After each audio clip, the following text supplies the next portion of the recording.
Red and blue lights filled the street as the sheriff's car stopped in front of our house. My mom held two cardboard boxes tight to her chest. Her hands shook so much I thought she might drop them. A man in a gray suit pointed at our front door and said, "You need to leave tonight." I stared at the house behind us. This was where I learned to ride a bike, where Grandma waved from the window every morning, where I felt safe. My chest felt heavy. I had felt this fear before. Years ago, we were losing our home again. The place that raised me could no longer keep me. And this time I knew why. But would anyone else admit it? If you're watching this, you are amazing. Kindly subscribe to my channel. My name is Daniel Harris. I was born on Maple Street in a small town in Ohio. Maple Street was quiet and friendly. Neighbors waved. Kids played outside. Our house was small, but it felt big because it was full of love. My mom, Sarah, worked long hours at the hospital. My dad, Michael, coached my baseball team. My grandma lived with us after my grandpa passed away. She planted roses by the fence and said, "This house will always protect you." I believed her. At first, nothing was wrong. Life was simple. School, dinner, sleep. But things started to change when new people moved in. Some neighbors stopped smiling. Some stared too long. One day, a man yelled from his truck, "You don't belong here." I didn't understand, but it hurt. Letters started coming to our house. Grown-up words. Big threats. My parents whispered at night. Dad's voice sounded tired. Mom cried when she thought I was asleep. Then one rainy morning, a notice was taped to our door. We had to leave. That was the first time we lost our home. We moved into an apartment near Lincoln Park. It was noisy but safe. We tried again. Dad worked more. Mom stayed strong. Grandma kept smiling even when I knew she was sad. Life wasn't perfect, but it slowly got better. Years later, our old house on Maple Street went up for sale. My parents saw it as a sign. We bought it back. We came home. I thought the pain was over. But the looks returned. The complaints. The quiet hate. Someone painted a cruel word on our fence one night. We cleaned it before Grandma saw. Then the letters came again. Then the knock at the door. And now, under flashing lights, we were being told to leave once more. This time, Maple Street felt like it was pushing us away. The sheriff did not look at me when he spoke. He looked past me, like I was not even there. "You have 10 minutes, he said. My mom opened her mouth to talk, but no sound came out. My dad held her arm, so she would not fall. I felt small, like the ground had dropped away under my feet. Neighbors stood on their porches. Some watched quietly. Some filmed with their phones. No one spoke up. The man in the gray suit checked his watch. Grandma clutched her purse and whispered, "Not again. Please, not again." We put boxes in the car. Not everything fit. Dad left his old toolbox behind. Mom left our photo albums. Grandma's rose pot tipped over and spilled dirt onto the sidewalk. I wanted to scream, but my voice stayed trapped inside me. Then the door closed behind us. The lock clicked. That sound hurt the most. We drove away in silence. The street lights blurred through my tears. Maple Street faded again, just like before. My mom wiped her face and said, "We will be okay." I nodded, but I did not believe it. We stayed at Uncle James's house that night. He lived across town in a small place that smelled like coffee and old books. He gave me his bed and slept on the couch. Everyone tried to be kind, but the air felt heavy. I lay awake, staring at the ceiling, thinking about the house that didn't want us. The next day, Dad went to the city office. He came back angry and tired. "They say there were complaints," he said. "Too many. Too serious." Mom asked, "From who?" Dad shook his head. "They wouldn't say." Days passed. We moved into a cheap motel near the highway. Cars roared all night. Grandma stopped smiling. I stopped sleeping. At school, kids asked why I smelled like smoke and soap. A boy laughed and said, "Guess you lost your house again." I wanted to disappear. One afternoon, Mom came back from work early. Her face was pale. She held a letter. "They canceled my promotion," she said softly. "They said I'm not a good fit anymore." Dad slammed his fist on the table. "This isn't a coincidence." That night, Dad showed me something on his phone. Photos from Maple Street. Our fence. The spray paint was back. Bigger. Meaner. Someone had written, "Don't come back." My stomach twisted. "They hate us," I whispered. Dad knelt in front of me. "They're afraid," he said. "And fear makes people cruel. Just then, Dad's phone rang. He answered, listened, and went very still. When he hung up, his hands were shaking.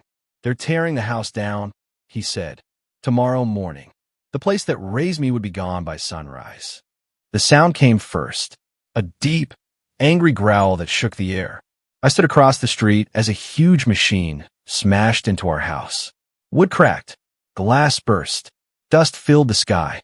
Grandma covered her mouth and cried. Mom turned away. Dad stood frozen. I watched the porch fall, the same porch where I learned to tie my shoes. In minutes, our home became broken pieces. When it was over, there was nothing left but a pile of wood and silence. The machine drove away like it had done nothing wrong. I felt empty, like someone had taken a piece of me and thrown it away. We left before the sun came up the next day. Uncle James helped us pack the last of our things. Grandma held her purse tight, like it was the only safe thing left. We drove for hours and ended up in a shelter in Columbus. The building was old but clean. The people there tried to be kind. Still, it didn't feel like home. Life slowed down. Dad looked for work every day. Mom worked double shifts. I shared a room with 3 other kids. At night, I heard crying through the walls. I missed quiet. I missed feeling safe. School was hard. Some kids were nice. Others whispered. A girl asked why we kept moving. I didn't know how to answer. I just said bad luck. But deep inside, I knew it was more than that. One afternoon, Grandma sat with me outside the shelter. She pointed to a small plant growing through a crack in the sidewalk. "See that?" she said. "It's still growing. Even here." I nodded, but I didn't feel strong like that plant. Weeks passed. Then one day, a woman named Mrs. Carter came to the shelter. She worked for a local paper. She talked to families and listened. When she heard our story, her eyes widened. "This shouldn't have happened," she said. She asked Dad for proof. Letters, photos, notices. Dad had kept everything. Mrs. Carter took notes and promised to look deeper. For the first time in a long while, I felt a small spark of hope. A few days later, people started calling. Reporters, lawyers, strangers who said they were sorry. Some even sent money and food. Our story was being shared. People were finally listening, but not everyone was happy. Late one night, as we walked back to the shelter, a car slowed beside us. The window rolled down. A voice shouted, "You should have stayed gone." Then the car sped off, splashing dirty water onto the sidewalk. I froze. Dad pulled me close. Mom held Grandma's hand. The spark of hope flickered. And that night, a note was slipped under our shelter room door. 3 words, written in black ink. "Stop talking. Now." The note lay on the floor like it was alive. Dad picked it up slowly and read it twice. Mom sat on the bed, holding Grandma's hand. No one spoke for a long time. I felt my heart beat in my ears. "Who would do this?" I asked. Dad folded the note and put it in his pocket. "Someone who doesn't want the truth out," he said. The next morning, Mrs. Carter called. Her story was almost ready to be published. She said city records showed something wrong. Complaints were filed under fake names. Permits were rushed. Rules were bent. This wasn't an accident, she said, and it wasn't fair. For the first time, Dad smiled a little. Mom stood taller. Grandma whispered a prayer. The truth felt close, like we could almost touch it. But fear walked with us everywhere. Dad checked over his shoulder. Mom jumped at loud sounds. I stayed close to them, even at school. One afternoon, the shelter manager pulled us aside. "I need to warn you," she said. "Someone called asking about you." They sounded angry. That night, Dad said we might need to move again. "Just for safety," he explained. My chest hurt. Moving felt like losing pieces of myself over and over. The article came out 2 days later. Our faces were not shown, but our story was clear. People across the state read about Maple Street, about racism, about losing a home twice. Messages poured in, some kind, some cruel. One said, "You deserved it." Mom cried when she read that. Then the city responded. They said they would investigate. They said mistakes were made. It didn't sound like sorry. That evening, Grandma asked if we could visit Maple Street one last time. "I want to say goodbye properly," she said. Dad hesitated, then agreed. We went at sunset. The lot where our house once stood was empty dirt. No porch, no roses, just a fence around nothing. Grandma placed a small flower by the fence and closed her eyes. Suddenly, a truck pulled up. The same gray suit stepped out. He smiled, but his eyes were cold. "You really don't know when to let go," he said. Dad stepped in front of us. "You already took everything," he said. "What more do you want?" The man leaned closer. "For you to understand," he whispered, "this place was never meant for you." My hand shook. My ears rang. I felt anger rise like fire. Then sirens sounded in the distance. The man's smile vanished. He turned and walked back to his truck fast. As we drove away, smoke began to rise behind us. Someone had set the empty lot on fire. If you made it this far, you're awesome. I love you. Don't forget to subscribe. The fire was small when we stopped the car, but it grew fast. Orange flames crawled across the empty lot where our house once stood. Smoke rose into the dark sky. Sirens screamed as fire trucks rushed past us. Grandma cried softly. Mom held her tight. Dad's jaw was stiff, like he was holding back something heavy. "This is what they want," Dad said, "to scare us quiet." Firefighters put the flames out before they spread. The lot was black and burned. The small flower grandma left was gone. I felt something snap inside me. That was the third goodbye to our home. First the move, then the tearing down, now the burning. The next day, police came to the shelter. They asked questions, took notes. They said they would look into it. Mrs. Carter came too. She took pictures of the burned lot and promised the truth would not stop here. More stories came out. Other families spoke up. Different streets. Same pattern. Complaints. Pressure. Forced moves. All families that looked like us. People began to protest outside City Hall. Signs filled the steps. Some read, "Homes not hate." Others said, "We belong." Life was still hard. We moved from the shelter to a church basement for safety. Dad lost sleep. Mom barely ate. I tried to be brave, but every loud sound made me jump. Still, there were good moments. Volunteers brought food. Kids played games with me. Grandma started smiling again, just a little. Then the city finally acted. An investigation was announced. The man in the gray suit was named. His job was suspended. Dad said his name out loud like it mattered. "He's not untouchable," Dad said. Weeks later, we were called to a meeting downtown. Lawyers, city leaders, big tables, big words. They said the city was sorry. They said mistakes were made. They offered us money. Not our house, just money. Dad stood up. His voice shook, but it was strong. "You took more than walls," he said. "You took safety. You took memories." The room went quiet. Outside, reporters waited. Cameras flashed. Mom held my hand. Grandma whispered, "Roots matter." I believed her again. That night, as we returned to the church basement, a brick smashed through the window. Glass shattered everywhere. People screamed.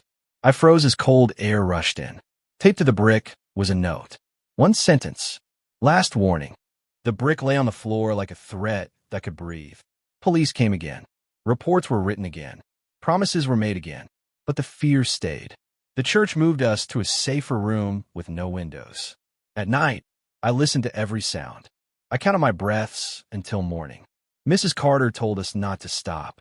"This is how bullies act when they're losing," she said. A lawyer named Mr. Thompson joined us. He spoke calmly and explained things in a way I could understand. "We will fight this the right way," he said. With truth. Days turned into weeks. Court papers arrived. Meetings filled our days. Dad practiced what he would say. Mom gathered photos and letters. Grandma prayed. I went to school and tried to feel normal. Sometimes I laughed with friends. Sometimes I felt strong. Other times I felt very small. The case grew bigger. The city was forced to answer questions. The man in the gray suit was charged with abuse of power. Other names came out too. People who stayed quiet before were now scared. Some neighbors from Maple Street sent messages saying they were sorry. Others stayed silent. One afternoon, Dad got a call. His face went pale. "They're cutting my hours," he said.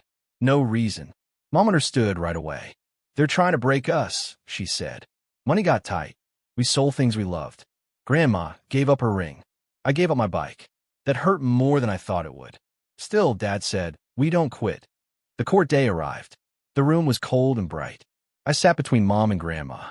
Dad spoke clearly. He told our story from the first loss to the fire. He did not shout. He did not cry. He told the truth. The city's lawyer tried to twist things. He said it was all process. He said feelings were not facts. I wanted to stand up and scream. Grandma squeezed my hand and whispered, "Patience." The judge asked for a break. Outside, reporters waited again. Mr. Thompson smiled a little. "It's going well," he said. For the first time in a long time, hope felt real. That night, we returned to the church. It was quiet, too quiet. When Dad opened the door to our room, everything was gone. Clothes, bags, papers, Grandma's purse. On the wall, written in red, were 3 words. "Case closed forever." Then we heard footsteps running away. The room felt empty in more ways than one. Our things were gone, and so was the feeling of safety. Mom dropped to the floor. Grandma's knees shook. Dad looked around like he could still fix it if he tried hard enough. Police came again. This time, they looked serious. They took photos. They called it tampering and intimidation. Mr. Thompson arrived soon after. He stared at the red words on the wall and said, "This just helped your case." We moved that night to a safe house run by the city. It had guards and cameras. I didn't like it, but I slept better knowing someone was watching the doors. Volunteers brought clothes and school supplies. Someone donated a new bike. I smiled for the first time in days. The community grew louder. Churches marched together. Students held signs. Neighbors from Maple Street showed up on TV and said this was wrong. Even Mr. Wilson, who once stayed quiet, spoke up. "They were good people," he said. "We failed them." The court moved faster. The judge ordered protection for us. More charges were added. The man in the gray suit stopped smiling in photos. His friends disappeared. Dad's hours were restored. Mom's promotion was reviewed again. There were calm days. We cooked meals together. Grandma planted seeds in small cups by the window. "Roots can travel," she said. I helped water them.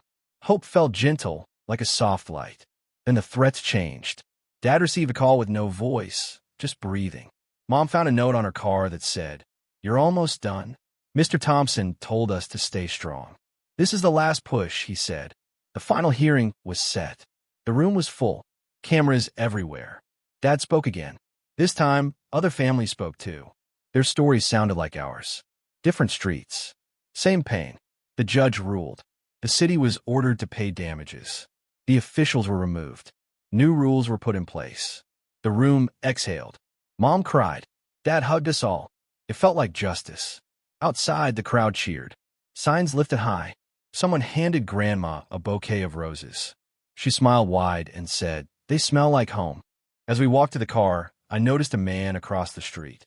Hat low, hands in pockets. He watched us without blinking. I felt cold. The engine started. A loud crack split the air. Our car window shattered. The shattered glass sparkled in the sunlight like tiny knives. I ducked down instinctively. Mom grabbed me and pulled me to the sidewalk. Grandma held Dad's arm tight. The man across the street was gone, leaving only the echo of a warning we didn't need. The police arrived immediately. They were faster this time. Cameras, sirens, officers running. Everything felt alive and tense. Dad checked on everyone. "We're okay," he said, though his hand was still trembling. We realized something important. No matter what threats came, we had survived worse. We had been kicked out, burned out, ignored, and threatened. But together, we were still here. We had roots, just like Grandma said. Weeks passed. The city enforced new rules to prevent what happened to us from ever happening again. Our names were cleared. Families who faced similar situations found hope. The man in the gray suit faced criminal charges. The community we had thought abandoned us slowly came back around. Life was far from perfect. Our new home was modest. Our roses grew in pots instead of the yard. But inside, laughter returned. Mom cooked Sunday dinners. Dad helped me with homework. Grandma's voice hummed old songs. Maple Street, though gone, lived in us. One evening, I walked to the window and looked at the sunset. The colors reminded me of fire, yes, but also of warmth, of survival, of hope. And I understood something crucial. Home isn't just walls or streets. Home is the people who love you, protect you, and fight for you, even when the world doesn't. We had lost home twice, but we had not lost each other. And that, I realized, was stronger than fear, hate, or anything else. The sun dipped below the horizon. I looked at my family and whispered, "We're finally safe." Grandma smiled, her eyes glistening. Mom nodded. Dad wrapped his arm around us all. And as the night settled in, I felt a new kind of courage, a feeling that no one, no matter how cruel, could take away. Comment where in the world you're watching from, and make sure to subscribe because tomorrow's story is one you can't miss.